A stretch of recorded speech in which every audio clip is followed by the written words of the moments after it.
Sutadi. Ayo bungah ya susah mulih nggawa wanita. Lah wanita ki ora wanita sembarangan putrane Ndara Penewu. Galigajaya kok. Oh.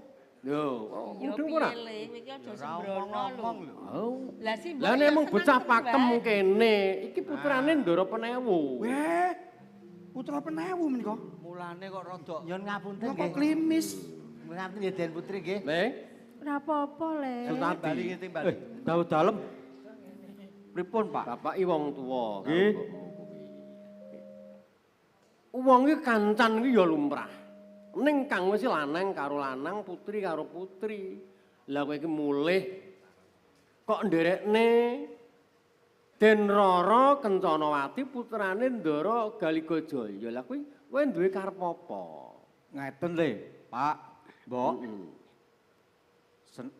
Nika niku lak kula tresna sanget kalian Den Ayu menika. Mila kula badhe unjuk atur. Kula nyuwun didhawuhaken. Lho kok. Pripun iki? Aja sembrono lho, Le. Mboten. Iki putrane Gusti Penewu kok Wong Ndara Den Ayu nggih tresna kalian kula. ya ngono ning iki ngene. Kudune lak ya bapak karo simbok nembung sih. Ngono, njur mbok gawa rene ngene iki lha kok njur. Kedangon. Jenenganku nggih sing mboten tanggap. Lah piye ta, Le? Wong anak wis wayah ngedu kok. Kok padake jangkrik apa piye? Rumang sapuwi. Mbok padake jangkrik. Nek anakku jangkrik njur mbok apa? Senengane kok. Boten. Kowe ki aja kaya ngono kuwi. Mboten. Mbok padake jangkrik, mbok du. Bulu Tadi. Wis ta. Aku tak nglarah anakmu dhisik. Iki lho anakmu. Kula niku ya judeg Pak, niki Iki lho. kula niku judeg mikir ki ya. Mengke nek njur Gusti Penewu ki duka njur piye. Gitu. Nek umpamane Iya. lho sanajan ki padha tresnane njur Gusti Penewu ya pareng ya ora apa-apa kula ya matur nuwun. Awake dhewe munggah derajate paling ora nang ngisor terus. Kowe iki aja Kula niku ya kepengin bebeki lungguh. Ngeten lho. Sing jeneng anak polah bapa kepradah lu nggih ngeten iki. Kose. Iki kok Kudune niku malah ngandani aku ki piye to? nggih no, apa namung Lungguh sih. kese kewalik Lah piye? sing Anu, gandhe lah pripun? sing gandhe polah bapak ya. Nggih. Lungguh sih. Ndara Denayu. Mulane. Ndara Denayu Kencanawati. Inggih, kula paman ngantos kami tenggengen ngaten lho. Kula kirang pitados. Inggih. Kok panjenengan saged dateng griya kula menika sambet menapa kalian pun Sutadi menika Ndara Denayu? Inggih sak mangke kula menika pramila namung pasrah bongkokan dhateng Kakang Sutadi kok. Paman iki. Ngene lho, Bi. Nggih. Pasrah bokokan to. Menungsa iki pancen dawing kitab-kitab ing agama menungsa iki mau padha. Menungsa kabeh mau padha sing beda iki mung kadar imane ning kuwi dawing agama. Ning pabrayan iki ora ngono, kabeh mau winengku satundha sabilik-bilik. Ngelingono wong tuamu ki aku ki mau ya mung tani mleni anak pandhe galeng. Lah nek kaya awake dhewe seneng-seneng wae nanging Ndara Penewu ki apa ya kersa duwe mantu kowe, duwe besan Siwerya ing pakem kene iki lho sing kudu mbok pikir iki lho Le, Sutadi. Nggih Mas Roro. Leres. Kok panjenengan mangke Nah kuwi kandhanono rekod ya. Ngeten mawon. Ponakamu kuwi. Dan Bibi. Kula niku rak ngomong jenengan wit cilik. Piye, Le? Upama niku kena bali. Sing jenenge tresna niku mboten maido. Bocah nom niku mesti tresna, njaluke kepengin ngene, kepengine keturutan ning, ngangge ning. Ning kudu mawas bibit, bobot, bebet ngoten niku. Lah kuwi lekmu rekodaya kuwi. Tresna ki ora mandang bondo donya lho, Le. Lho nggih mboten. Aku karo Ndara Denayu ki yo tresna, Ndara Denayu yo tresna karo aku. Bondo donya memang mboten. Panci mboten. Ning derajat pangkat niku sing marayan. Lah, Lho, lah apa to? pripun Ana Pak Nek iki? daya. Pripun nika? Sapa to Kang kuwi? Daya rek kok ya bengok-bengok. Pun liyane mawon.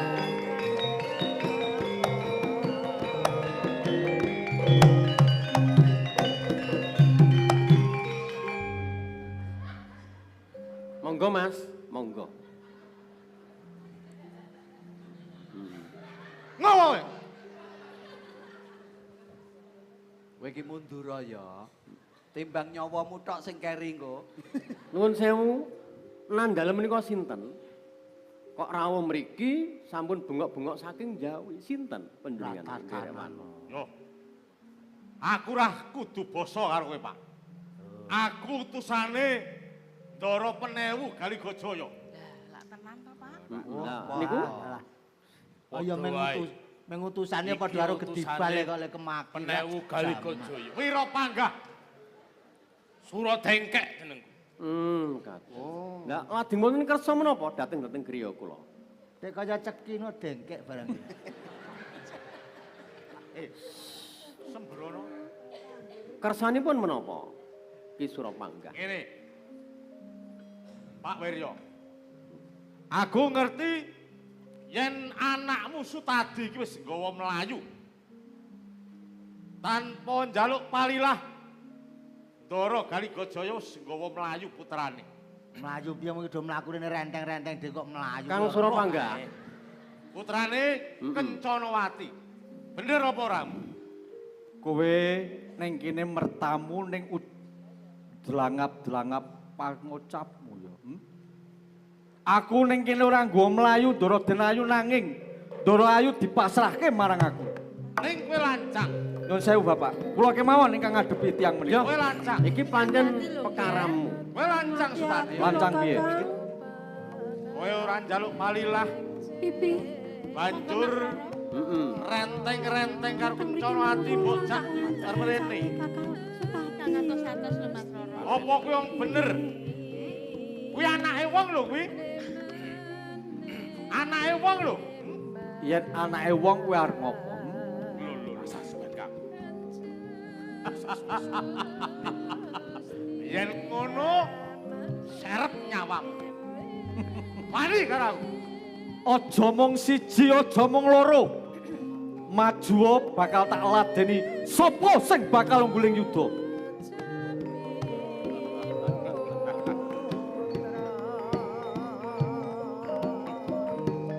Diajeng sumingkira diajeng. Sing hati-hati ya Kakang. Ayo. Aja mung kluruk nladungo kowe.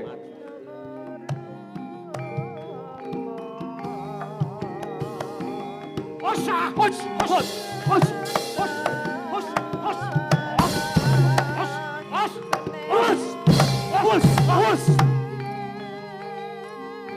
Yo, atos tanganmu.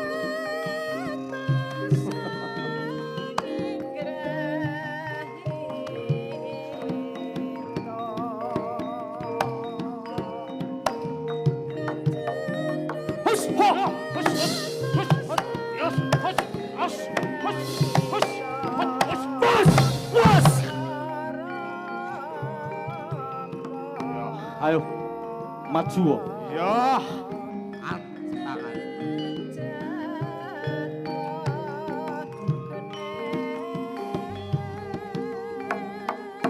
Hos, hos, hos, Hos, hos. hos, hos, hos, hos, hos, hos. Biar.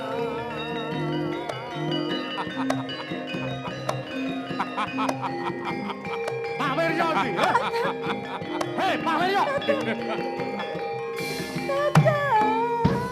Di gerangane mau sawangen iki. Kadang Sutadi kowe iki. Kowe ora mati to Kakang. Kowe ora mati to Kakang. Pripun iki, Pak? Hei, Pak Wirya. Pripun iki, Pak? Cetha yen kowe wong tuwa ora iso ngandani anakmu. Kanggo mindak becik. Kakang kowe aja mati to Kudune Kakang. anakmu kandhani matur sing apik-apik. Kakang Sutadi kowe aja mati Kakang. Apa pangkatmu? Aku terus karo sapa? Kabeh mau mung karepe bocah Surapanggah. Aku dhewe ya urung sarujuk karo si karepe Sutadi iki. Aning aku ki wong Pipi tuwa. Kakang Sutadi dereng se. Wong tuwa anane mung ngayomi anak. Ayo le. Yen kowe ngayomi anak, saiki karepmu piye? Kowe luput yen perlu kita sowanke Ndara Lho, lho, lho. Galigajaya. Aku ora ngerti lelakon iki. Aku ora melu-melu lakon iki Surapanggah. Malah belakno patine anakku. wae. Lho, kowe arep belani. Iya. Larpani karo aku. Loh, Waduh. Paman. ayo. Apa dikira ora wani? Ayo, patani ya.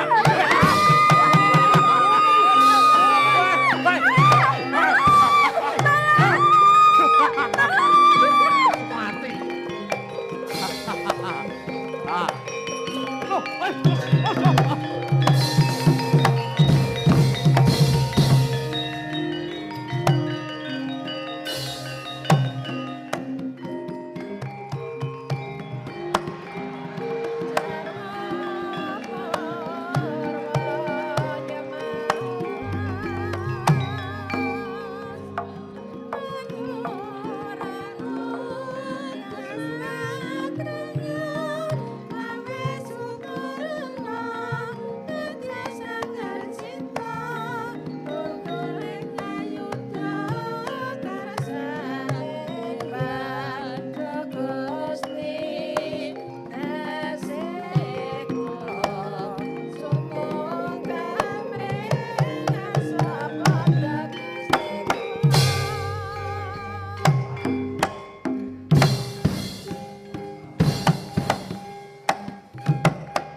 Aku wong waru.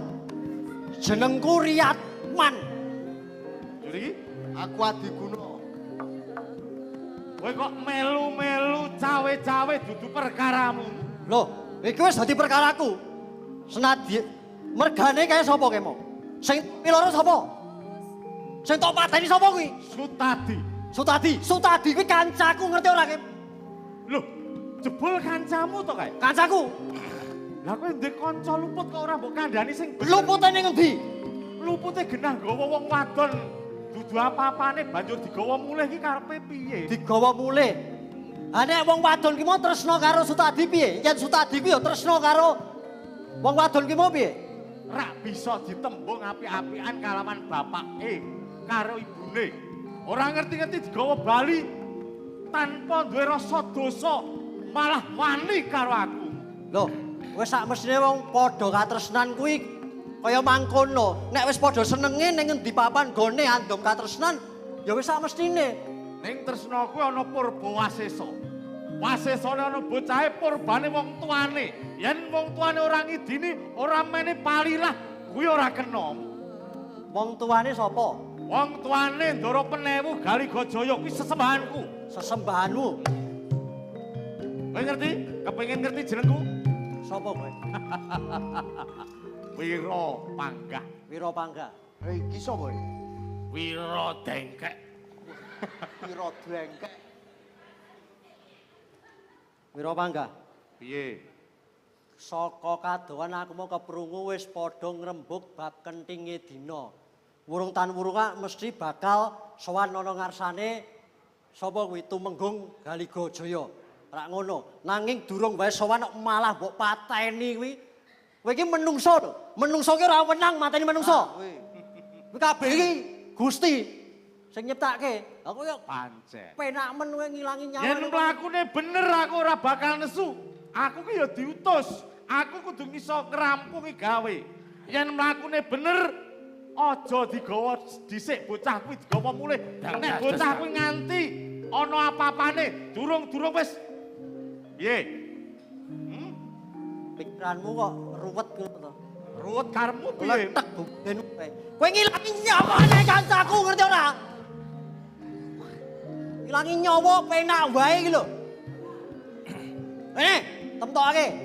Wis tak sabar-sabari lho. Alah, kudune iki aku sing ora sabar. Kowe tak sabar-sabari malah Wis ben arepe. yen ngono kowe wani karo aku. Lah aku ngantem iki genak wani kok dadak takon wani apa ora iki. Lah ya cetha kowe ora tak apura saiki. Ayo. Hati-hati, Kang.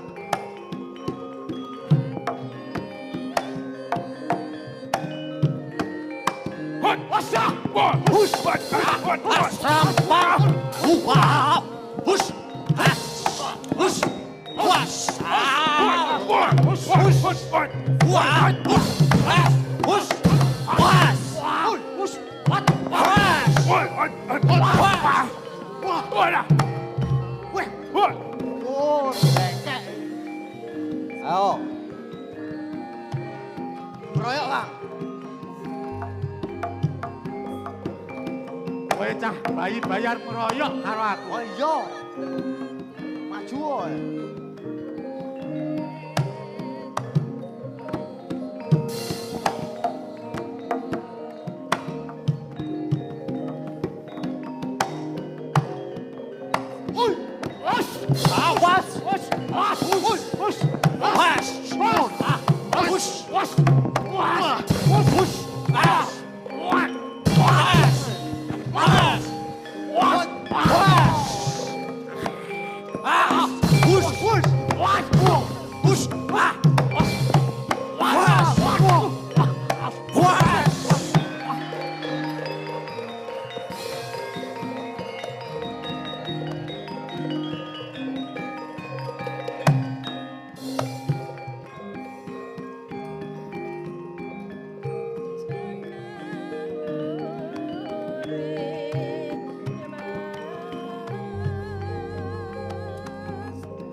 bocah kang utama ya Le ya. Kanjeng Ibu.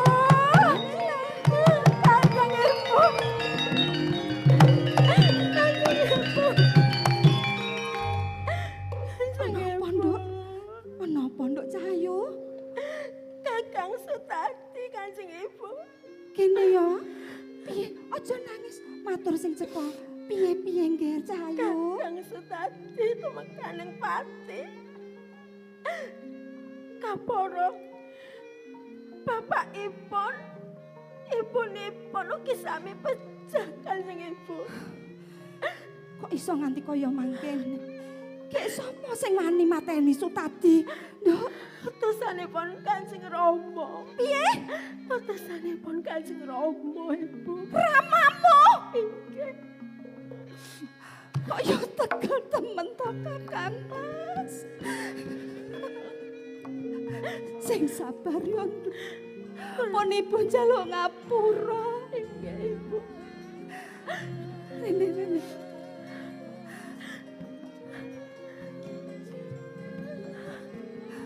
Ibu kula ajrih.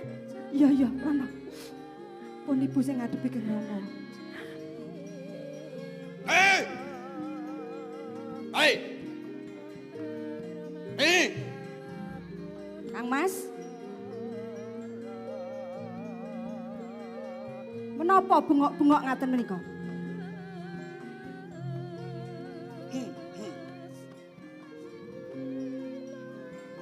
Mesem. Mesem gunane apa yen panjenengan kados ngaten? Rada beda karo biasane. Anakmu si Kencanawati Pradul. Inggih, Lapa? panjenengan utusan mejahi Sutadi lan tiyang sepaipun. Yen mrene kowe ngerti. Galekajaya, Galekajaya tanpa winates. Sapa wae wedi yen nganti mbantah Lidyuk. Nanging kula mboten ajrih Kang Mas. Panjenengan menika tindakipun mboten sae, mboten trep menawi panjenengan kok badhe nggarwa anak kula. Mbok ijehmu to Kang Mas. Kula lan anak-anak kula menika katuran ngramut panjenengan kanthi sae. Kok yo tegel-tegele panjenengan menika lho. Bacot. Menawi panjenengan miloro kula, mboten remen kalih kula mboten menapa-menapa. Namung menawi dhateng anak-anak kula mboten trima, Kang Mas. Kowe ngerti yo. Saiki Galekajaya ki wis tumenggung. Menawi tumenggung lajeng menapa? Bondone akeh arek rabi Sampun sapa wae. mangertos menawi Galekajaya menika bondonipun kathah. Sik. Sing ngakon nglungake Kencanawati sapa? Kula Sing luput panjenengan. Apa ya ana anak kok arep dipek dhewe? Ki sing kebangetan ki panjenengan ya ampun, panjenengan menika. Ya ampun ngopo? Gemes kula ki karo panjenengan ki. Nek. Saiki ngene. Ora sah nesu ndak gelis tuwa. Ya. Iki tak kondo apik-apikan aten. Gandeng saiki aku seneng karo anakmu, anakmu tak lamar dadi bojoku. Panjenengan mireng piyambak to? Kawula sedaya mboten setuju. Ora usah dilungokke. Lah kula dak gadah kuping apa ya kok ora ngrungokke? Kok ya aneh apa ya terus eneng simbok karo anak kok dipek bojo. Lah terus kula pripun? Ya golek wong liya kono. Rene. Anakmu tak pek bojo oleh apa ora? Jenengan sampun mireng piyambak.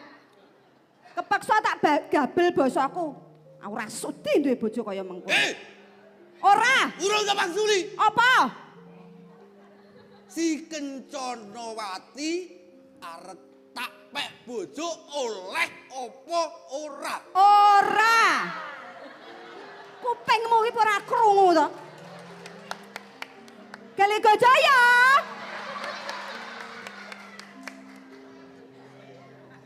Mbok sia-sia aku trima. Ora mbok kei apa-apa aku trimo ning aja anak-anak. Rondo kuning. Apa Galiko Jaya? Galiko Jaya nggih pangusaha sapa sing bantah bakal pateni. Tak waneni. Saiki sesuk tekan sok ben. Ora bakal Kencanawati tak ulokke. Mari bilang gas. Kencanawati tak pek bojo oleh apa ora? Ora. Oleh apa ora? Ora.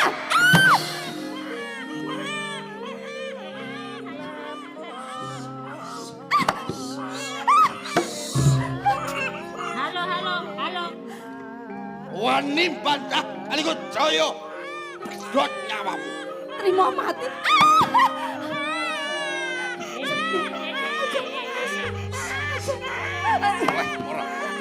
Oleh ora? Oleh ora? Ora.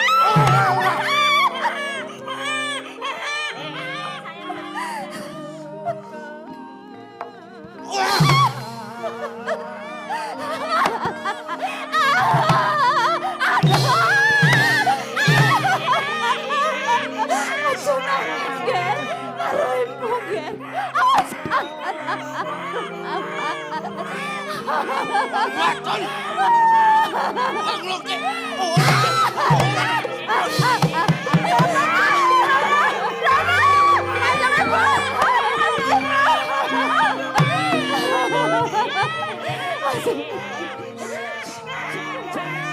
Yes. Angkat.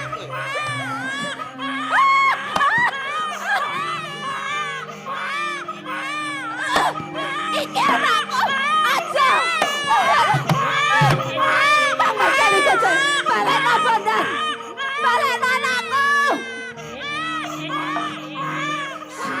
Balen. Aja. Balen. Aja anakku. Saya lara nono aku. Aku ora.